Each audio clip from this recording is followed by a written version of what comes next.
इस प्रकार जो चक्र चल रहा है अर्जुन, इस प्रकार जिस चक्र का प्रवर्तन हो रहा है, जो इस प्रकार चक्र चल रहा है, प्रचलित है, कौन सा चक्र चल रहा है? यही प्रकृति का धर्म चक्र, यही जो पूरा यज्ञ चल रहा है। जो इसको देखते ही ऐसे ही इसका अनुसरण नहीं करता, अनुवर्तन नहीं करता, जो नहीं समझता कि मुझे वैसे ही जीना है जैसे कृष्ण इस पूरे ब्रह्मांड को चला रहे हैं, जो ऐसे नहीं जीता, उसका जीवन इंद्रिय आसक्त होकर के वृथा जाता है। साथ ही कह रहे हैं वो पापी है, उसका जीवन वृथा जाता है।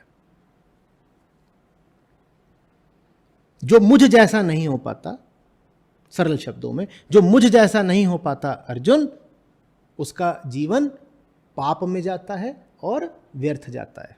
मुझ जैसा होने का मतलब ऐसा घोर निष्काम कर्म योगी होना जो बस करे। कहां से करे? अपने बोध से करे, आनंद से करे। और बोध और आनंद कहां से मिले उसको? वो आत्मा का स्वभाव है, वो कहीं से पाए नहीं जाते।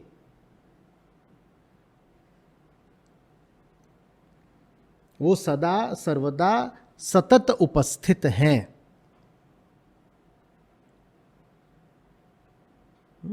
मैं ऐसा हूं अर्जुन, इस पूरे अस्तित्व का केंद्रीय तत्व मैं हूं अर्जुन।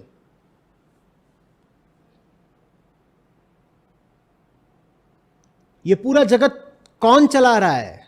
मेरा आनंद चला रहा है। जो इस बात को नहीं समझ पाता, उस पापी का जीवन व्यर्थ जाता है।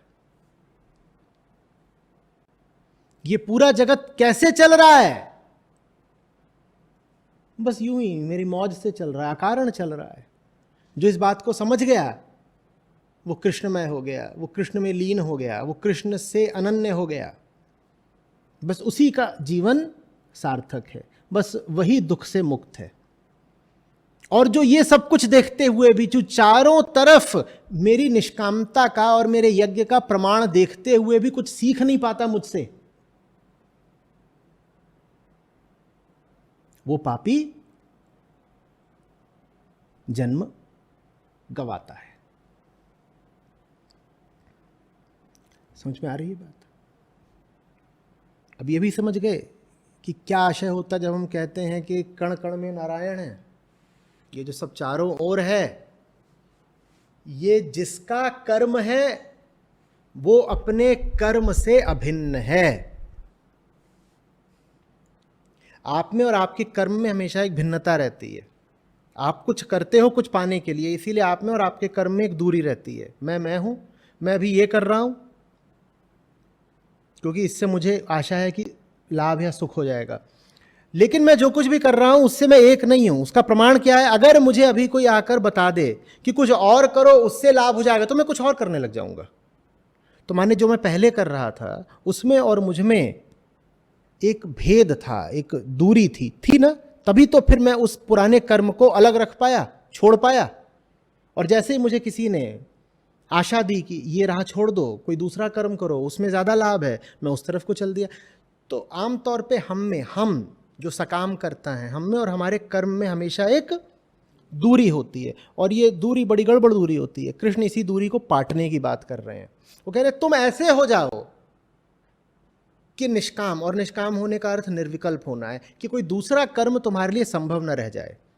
ये ना रह जाए कि अभी मैं ये कर्म कर रहा हूं क्योंकि इससे लाभ की अपेक्षा है, और जैसे ही विकल्प आया कि किसी दूसरे कर्म से लाभ होगा तो मैंने दूसरा काम शुरू कर दिया। नहीं, ऐसे अगर जी रहे हो तो तुम मुझसे कुछ सीख नहीं रहे। मुझे देखो, मैं निर्विकल्प हूं, मैं निर्विकल्प हूं, इसीलिए मैं अपने कर्म से अनन्य हूं। मैं अपने कर्म से अनन्य हूं तो माने यहां ये जो कुछ हो रहा है वही तो कृष्ण है। कर्ता और कर्म यदि एक हैं तो प्रकृति और कृष्ण, क्योंकि प्रकृति क्या है? कृष्ण का कर्म। प्रकृति क्या है? कृष्ण का निष्काम कर्म। और कर्ता और कर्म यदि एक हो जाते हैं निष्कामता में, तो फिर प्रकृति ही क्या हो गई? कृष्ण हो गई। यही बात हुई कण कण में नारायण। सीख सकते हो यदि, तो इसी से सीख पाओगे, क्योंकि कृष्ण इसी में है। इसलिए मैं बार बार अवलोकन पर जोर देता हूं। संसार को देखो और अपने जीवन को देखो, इसके अतिरिक्त कहीं नहीं है ज्ञान का स्रोत। यहीं से सब जान पाओगे, इसी से सीख पाओगे। क्योंकि कर्म में ही कौन बैठा है? कर्ता। लेकिन उसका कर्म निष्काम है। उसके निष्काम कर्म को देख पाने के लिए तुम्हारी आंख भी निष्काम होनी चाहिए। तुम्हारी आंख जितनी निष्काम होती जाएगी, उतना तुम्हें दिखता जाएगा कि ये कौन निष्काम खेल चला रहा है मेरे चारों ओर। कौन है? कौन कौन क्यों कर रहा है? इसमें तेरा क्या है? उसका कुछ भी नहीं है।